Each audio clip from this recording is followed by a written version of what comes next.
రుణమాఫీలని అనేక రకాలైనటువంటి సంక్షేమ పథకాలు ఇస్తామని చెప్పేసి మాయమాటలు చెప్పి గద్దెనెక్కినటువంటి రేవంత్ రెడ్డి ప్రభుత్వం ఇవాళ ప్రజా సమస్యలని పక్కన పెట్టి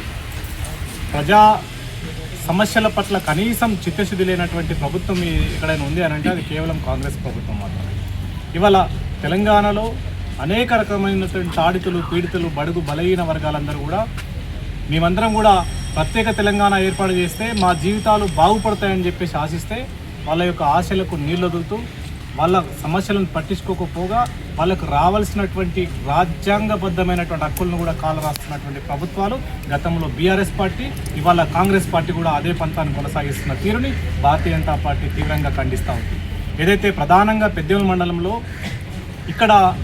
మైనింగ్ సంబంధించి ఈ రాష్ట్ర ఖజానాకి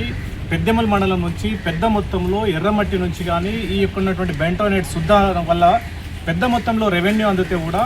దాన్ని ఇక్కడ ఉన్నటువంటి కొంతమంది వ్యక్తులకు ప్రలోభాలకు అధికార పార్టీల నాయకులకు ఒత్తాస పలుకుతూ ఇక్కడ ఏమాత్రం కూడా లీజులు లేకుండా అక్రమ మైనింగ్ జరుగుతుంటే కూడా తాత్సారం చేస్తున్నటువంటి ప్రభుత్వ అధికారుల తీరుని భారతీయ జనతా పార్టీ తీవ్రంగా ఖండిస్తూ ఉంది.